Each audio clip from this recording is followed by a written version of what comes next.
I am Tom, and this is AC on the Short Alpha Clash podcast, where I talk all things Alpha Clash on my way to work. I could talk about a lot of different things this week.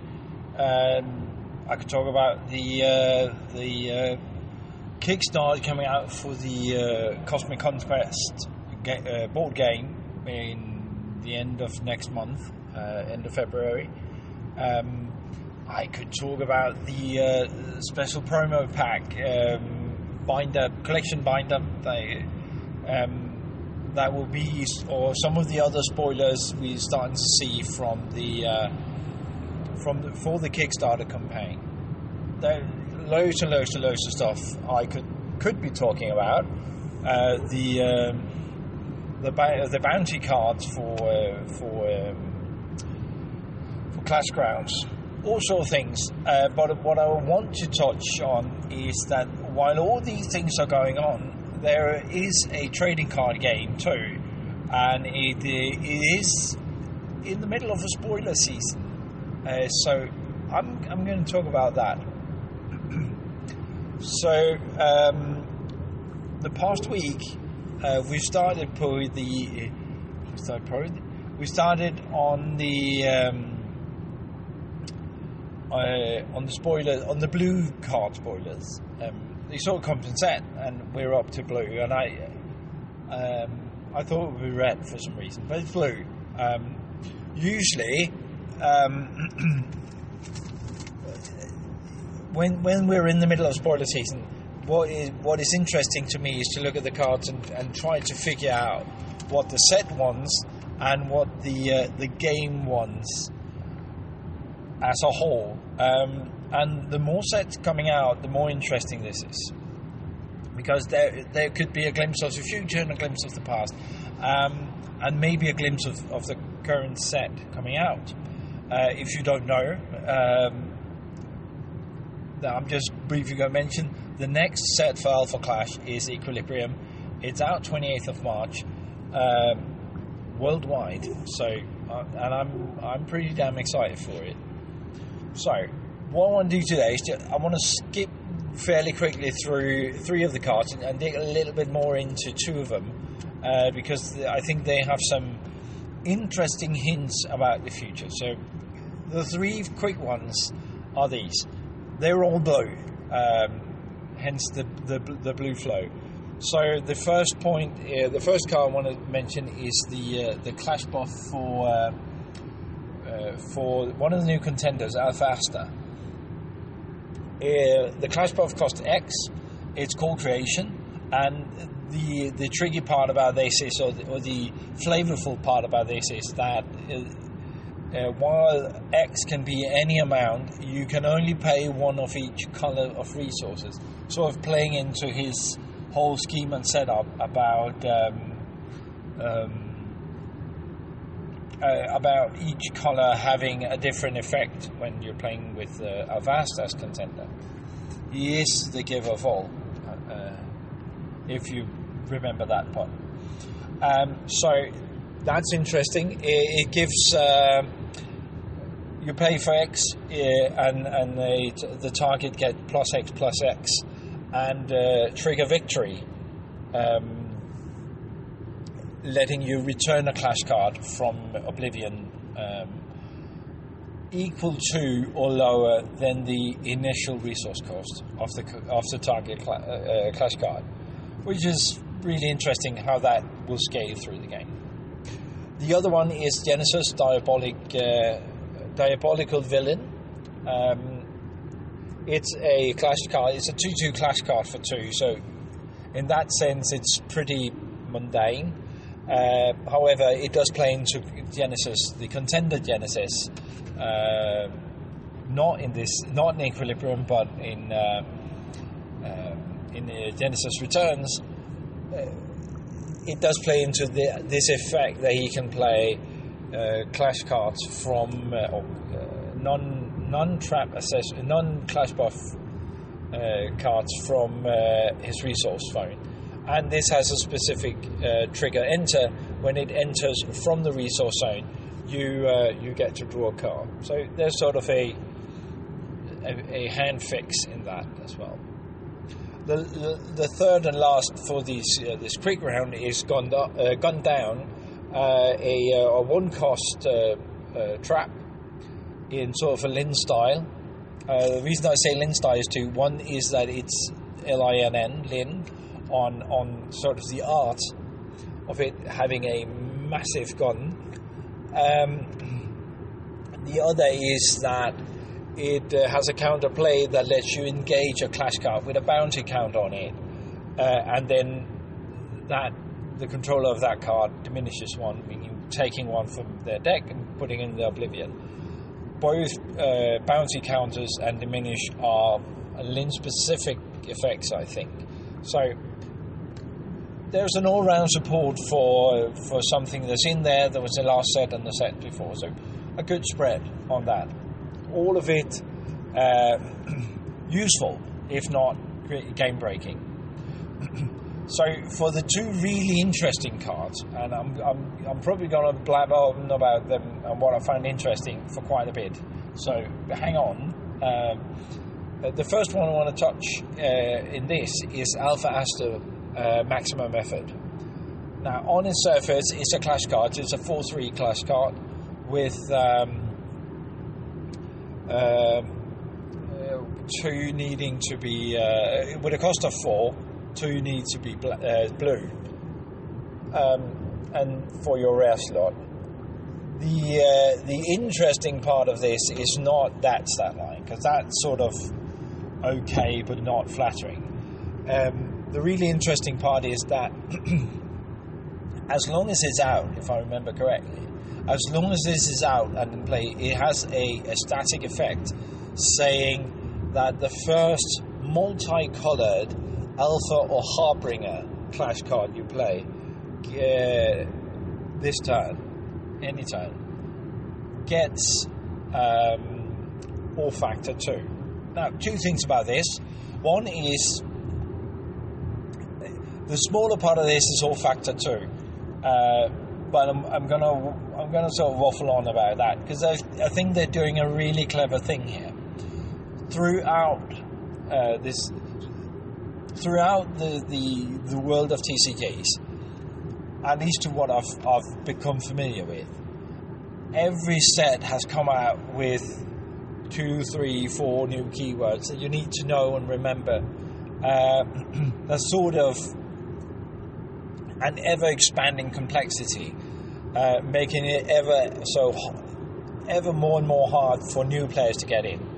In fact, I have just agreed to come teach a couple of new TCG players how to play Magic because they stumbled on keywords that they're having a hard time getting past even the evergreen keywords. And if you're just starting out, learning 5 or 6 or 8 might be okay, but learning 20 keywords makes it a very hard barrier of entry. Now, what Alpha Clash does is it's still new games. So there will be keywords that will be evergreen, and we sort of need to understand and work with. But it's fairly limited, or at least until now, it's been fairly limited how many new keywords in the later sets that has been introduced. But one of the really cool things about it is that they've been drip feeding new keywords and new mechanics to an extent where most players can ignore them because for competitive play, they don't mean a whole lot because you can't build your strategy around it. If it happens to have it, sure, but it's not a game-breaking, meta-defining sort of effect. And for casual players, they are, as of right now, probably not gonna meet it or encounter it in any meaningful way, unless they're deck building. And even if you are just lightly deck building, you're probably not gonna meet up with it and having to relate to it and understanding in detail. So Why would you want to do this? I don't know. But I can guess, and I'm going to. One of the cool things about playing Commander in Magic is the fact that, at least for a casual sense, is that when you play Commander, you sort of build your casual Commander. You sort of build your deck in a semi-vacuum. You try to make it execute a strategy, and because of the reason for this, or at least the ones I've played, the reason for this is that the amount of cards, the card pool available for this format is so huge and immense that you can't really predict what one might be putting in their deck. You might be able to do something if you know the player, or broaden your deck. Oh, he's probably going to build something around counters or demons or whatever, but you don't know because the card pool is so immense, and that is hard to achieve. Magic achieved this through years and years and years and years of just producing cards until the point where they had 15,000 when Commander started. Now they're probably way above that with all the product. So probably above 25,000 cards. With that card pool, you can have these things. Alpha Clash is going to be a while before they get to 15 or even 10,000 cards. So another way to have this experience of something you've never seen before work in a casual setting, when you could go, oh crap, I did not expect that, I didn't know the game could do this, which can be fun in a casual setting. That experience you can have with things like All Factor. Now, if you don't remember what All Factor does, because it has only been out in one set, it's only been out in one set as far as I remember. It was in the Awakening where a Magnate card, I'm going to say, had it, where it gives all opponents, all clash cards all opponents have, -2, -0, which will be awesome in Gambit. But until the end of turn only, though.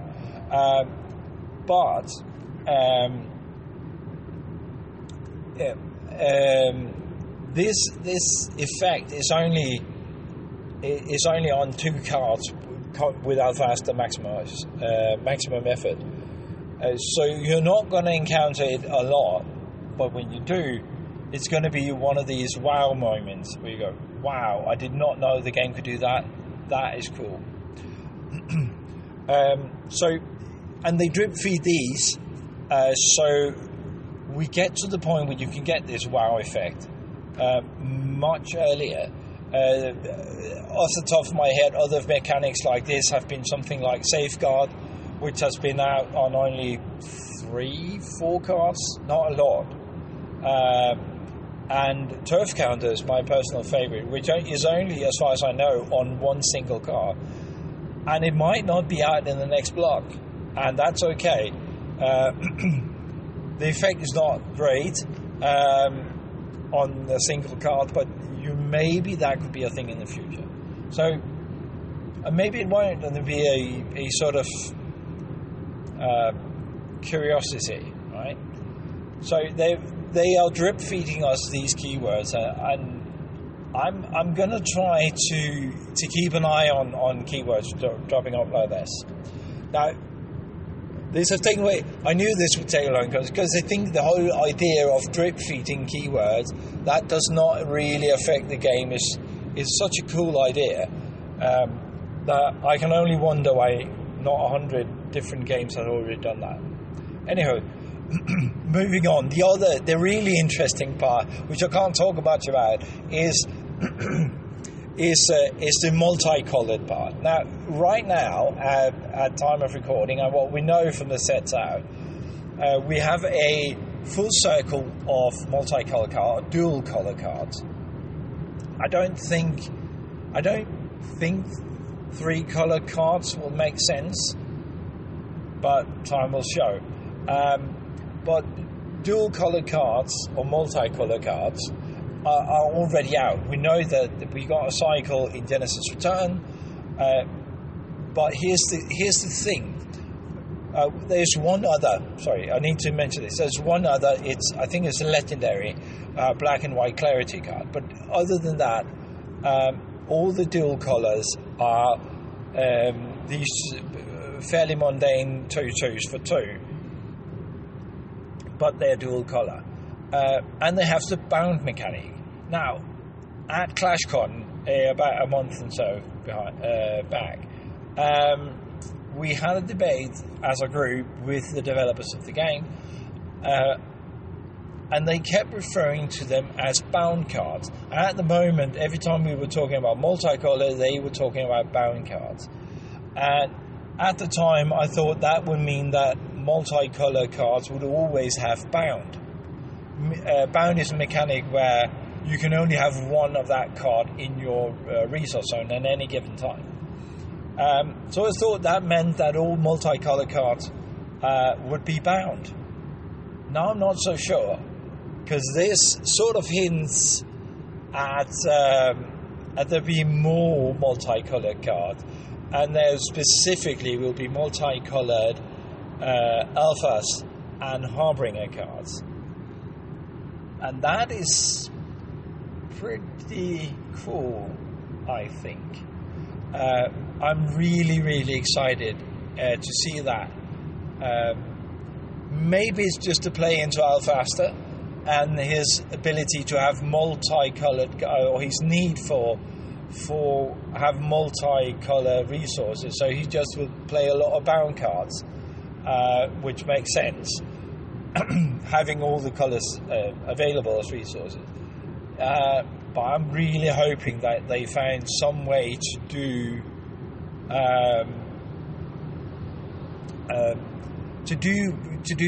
clash cards that can be multicolour without being a problem. I was just about, and I'm going to say, sort of uningable cards. I just started playing Lorcana a bit. I don't care much for the game, but the PV is quite interesting.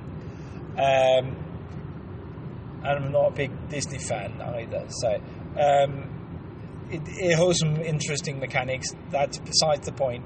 But they have these cards that cannot be used for resources, which is a cool way to sort of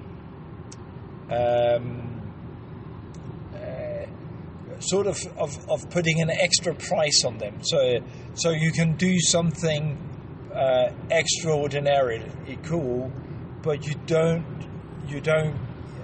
have to sell some of the flexibility of the card. I think that as a mechanic, that is quite cool. I haven't seen that before. It may be what we're doing here, or maybe that will be in a future set. We just have to wait and see. Now, I did promise one more card, and I've been waffling on for way too long, but I am going to talk about it anyway. The last card that came out is maybe my personal favourite. The reason I will give in a bit. The card is called Slip Away. It's a one-cost quick action. One has to be blue, of course, since this is a blue card. What is really interesting about this card is that it has a counter attack that lets me take a discarded clash card with ambush, cost 2 or less, and set as a trap in my accessory zone. That is interesting in a number of ways. So there are other effects or other cards that can go through your Oblivion to your maybe I can't remember if there's something that goes from Oblivion to resource zone, but there's definitely something that goes from Oblivion to your hand or Oblivion into play. Those effects are already there. What is really cool about this is it's blue. Oh, by the way, because it's blue, you also, if you can get an ambush card out and play that or set it, you also get to ready 2 resources. So it's also a resource boost. Just because getting a card out is not enough. So it pays for itself. It gives you a resource, and you get a discarded with ambush. So, but the interesting part is here. I play Lord Krong, and it's always a guess what should be the second color in my deck, or if I should run mono black, because there isn't really a synergy. There's a bit of synergy with death, but then again we're still black. But there's not really a synergy to sort of trigger this Lord Krong mechanic of drawing cards and setting ambushes in other colors than black. And we've seen sort of the same mechanic a while back with Alpha Hunters, where all Alpha Hunters were black as well. But now was it with Genesis Returns? No, we had I'm thinking back. Yeah. With Genesis Returns, we got the red Moxie, the Girl Scout Moxie, and because she makes badges, and that color shifted Alpha Hunters into red. What I'm hoping to see here is a color shift of discarded into blue. The thing is, you're probably going to want to run more than one color to gain effects, but to gain effects from the sort of core effects from another color without sacrificing too much of your synergies, that would be really, really cool. Now, I should mention, in the case of Slip Away, that card that you get out and get into your to accessory zone, even if it has a trigger or a counter on attack, you can't trigger and a counter it in that same turn, because that phase has sort of shifted.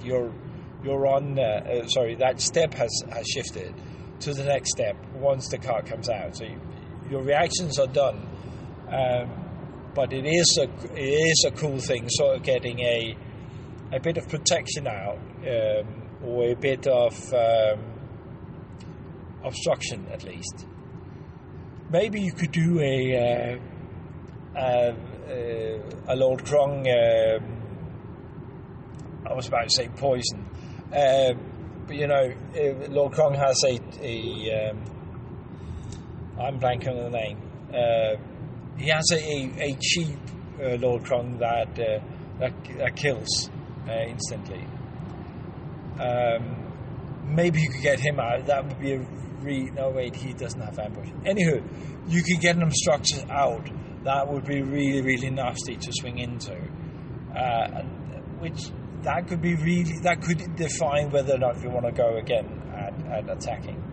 So all in all, I think those 2 cards, Alpha has the maximum effect, and Slip Away presents a really interesting look into how they design cards at Rising Empires, and how we can start looking forward to using mechanics, maybe in this set and maybe in future sets. Anyway, that's all the ruffling I'm going to do today. I could talk a long time about how cool this is. I'm really, really excited for Equilibrium. I hope you are too. And if you're buying from your local game store, as you should do, try to see if you can pick up one of the LGS special comic books. I am really, really hoping that I'm set in for getting one. So we know in about 2 months or something like that. That's all for me. I'll let you go now. Talk to you then. Bye.